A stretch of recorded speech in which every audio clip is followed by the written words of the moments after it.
Hello. Today I'm going over the use cases of dual wielding. Now, there are several times where you would and wouldn't use dual wielding. Main point is if you could afford it.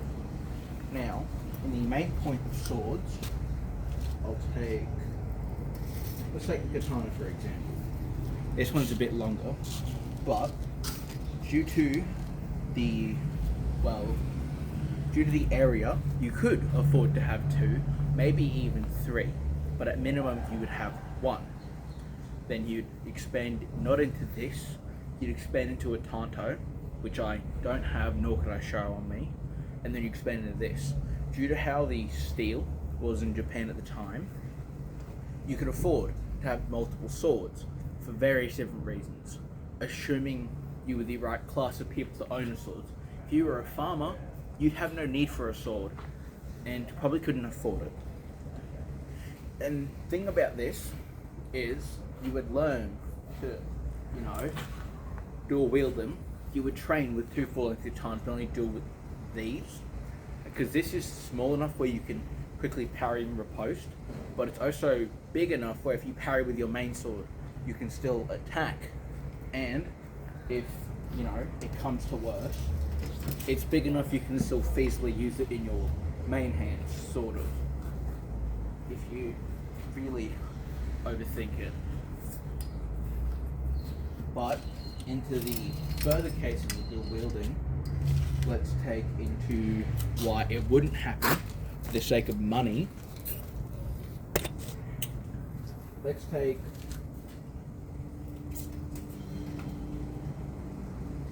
we're going to go into a fancy weapon in my opinion called the Great Saber. It is just a larger version of a saber. This is modelled after a heavyweight saber or heavy end saber. It mainly relies on using the end of it instead of the full length of the blade, posing just where it curves. As see there, it allows you to get those more front heavy attacks off better by giving you that weight there.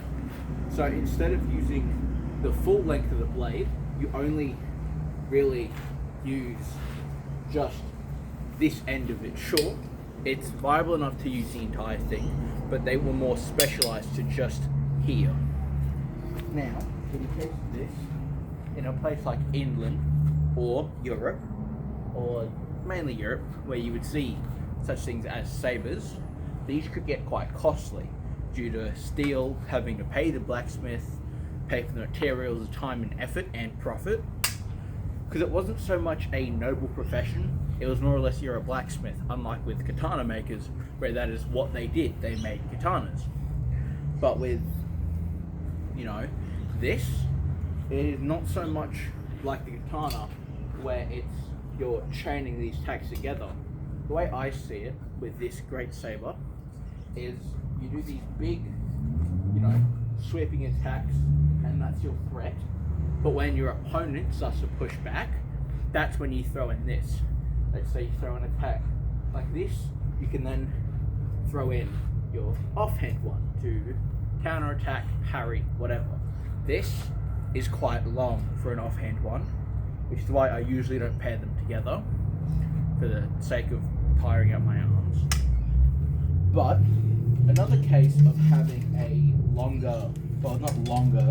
having a quite long offhand is my bloody healer in Redulia combo, in an aspect of where this is a length of two hands, but due to its weight, I can reasonably use it in one. This is about the length that you'd see at best. Well, not best, but this is the longest feasibly you'd use an offhand. Any longer, you're looking at you'd have to use two the same size any longer. But this is specialized for parrying with full hand protection, guard, and this point here, which can be used to trap blades, sorta. How I see it with this is, unlike with that one, it is I attack with this one, right? When my opponent pushes in, not against, when they push up in close, I parry with this and then attack there. Or when they come in close, or if they attack on my left side, parry into a repose. Now, how would you carry something like this? You could take after the, okay, you can't really cheat this. You could take after the Japanese and rock 2 of them. But for this hilt design, that can get in the way, because I can't. If I store it that the dagger guards over the top, I can't draw my main sword. I have to draw this, then this, which can be bad for the sake of being outside. But you might say, okay, just throw your main sword on top. If I'm somewhere inside of a tavern, castle, where I can still carry my sword, but it's not what you would use. Instead, you'd reach for a dagger, such as a rondelle, or just any form of short sword you had. I can't draw my reduvia or dagger anyways. So, they realised that the best place to store it, that you could still reach with your offhand, is behind you. Now, this one is a bit long to store behind me, and that's fine, because I actually prefer to store it kind of a mix between the two. I store it on my side still, but towards the back, so that I can still sheath it here. I can draw this, and I can draw this, kind of. Now, the last 2 are somewhat unrealistic. The last 3 are somewhat unrealistic, minus katana. Now, due to lengths, you wouldn't, it's preferable to use 2 shorter swords than dual wielding. They're one big, one small, in various cases, but one case of dual wielding, especially with the people who use them, is the Dacian Falx. Right, these things. You know, I'm from Elden Ring, kind of a bit wrong. These do comically curve, but that's for the sake of I'm just having fun with my friends. Now, these would use to reach around or to break shields. These were against the Roman Empire. Woo! But another perk of how they are is you don't really get any hand defense with them due to the accesses that the people who made them had. But the same people who used them would fight butt-ass naked, so defense wasn't really their thing. I believe they shared similar fates with the Nordic, where they believe that their gods would only let them die when they were needed in whatever afterlife. So they weren't really about defense, they were more pull up and then just like beat the shit out of the Romans, because fuck the Romans.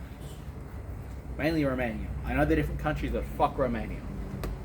Now, in this case, you can't really store them on you, because this, you've got a lot here, turning around is bad, trying to store it here, you know, stuff gets weird. But for the people who use the Falx, storing it on their body wasn't so much of an idea, it was more of just being moved around. Now, keeping with the Falx, we swap to my mini Falx. Now, these still serve the same purpose of reaching around shields and somewhat breaking them, but because these are shorter, you can get a lot more attacks off quicker. But another perk of them is, if you pop this one into reverse grip, it is a bit long, but it's somewhat feasible. You could hook it around a shield using that. You tear it off and then attack the person wielding the shield.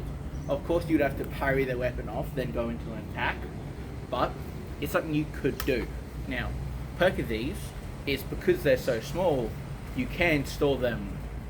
Okay, I don't know so much about this one, I guess, kind of, but you can store them a lot easier than the full-size Falx. Now, onto one that I haven't shown off at all, other than the Arsenal video, I guess, are my Tonfas. Now, if you play Warframe, I know one of my viewers do, you'll understand the colour theme behind them, right? Tonfas, some people think they are the best martial weapon there are. In the case of hand-to-hand combat, yes, because they are essentially an extension of your fists. This part here, the front spike, I'm gonna call it that, you can punch with it. It's short enough that it's concentrated. You don't lose much on reach. No, you lose on reach is what you make up in, jabbing power. This is your, the 1-2 if you're old like that. But if you flick them out to here, you get a bit more defensive. But one thing that I've seen done, especially as we become more modern, is whipping, where instead of just fighting like this, where one of them is defense, the other one is attacking, is you rock them both in defense. Then when you punch, not so much punch, when you go to strike with it, you whip it out. Don't take that out of context. You whip the tonfa out. You can just rock them as is and kind of punch with that. Now with this punching, you make up a lot of range, but like how with reverse grip, you lose a lot of control here. And thing is, they work in the setting of the poorer classes where they couldn't afford swords, because you can make these out of wood, pipes, bamboo, whatever you have lying around really. It's just stick, handle, there you go. But when you try and use it against a sword, and I'll grab one here to demonstrate it, I'll take the saber, right? Let's say I have a guard up here, person attacks here. There's not really much, I can shove their blade away like that, but the sword comes here, they only have to just, extend their guard up, or just extend their hand forward, which is kind of bad. And it is terrifying having to block like this into here, because if I mess up my guard at all, I mess up my guard at all, and it's not perfect, I get hurt, which, don't know about you guys, I don't want that. But in case of it's like tonfa versus tonfa, they work, because if you're only attacking like this, you can expect this against here, it defends it, because you're already in that close brawler range. But if you have to go up against someone who has a weapon of other kind, you can flip them out to this. Now, you can run them kind of like mini lucernes, in a sense, where you use the grips and the front end as hammers. But if that's not your style of these single hits or thrusts, you can run it like this, where you have the spike facing towards you, because this does give you the possibility of, I'll grab the saber again here, due to how that handle is formed, kind of like a Y, if you will, you can, there we go, you can somewhat trap a blade in there. Granted, it's not that much, but their down could be the factor of you winning a fight or not. But my preferred method is mainly coming from person who ran swords, the most of my, making. I prefer to run them as just short swords, kind of like Kelly sticks, which I don't know how to use. I just make swords, okay? I don't do much of this like hand-to-hand bullshit. I make swords for a reason. But there are other grips. You can hold it like this, kind of, well, not more here, where you can run them still as Kelly sticks, but you also have grappling options. You could hook that around a shield, behind someone's neck, around their leg, which you can't really see. They have their, fuck you too. They have their use cases.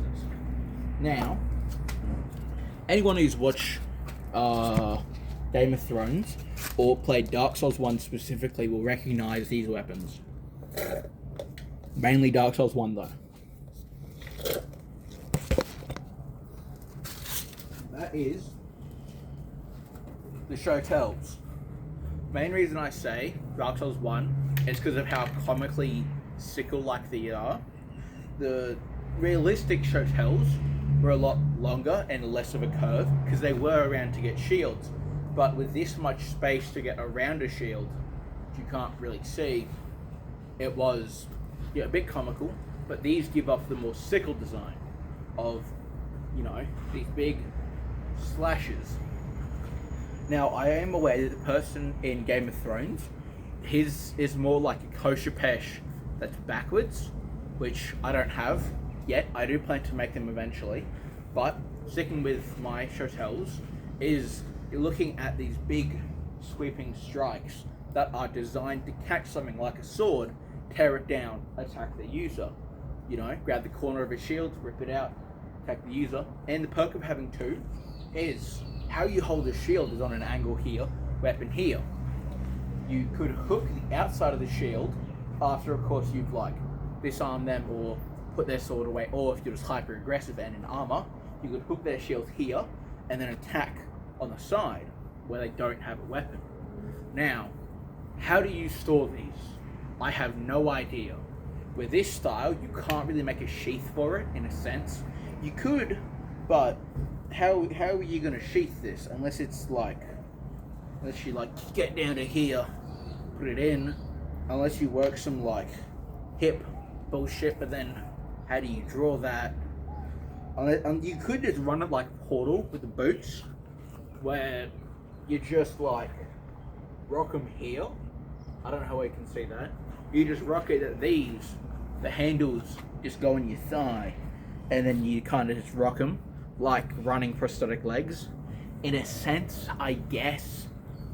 I don't really know, because, well, I don't have to carry these around every day.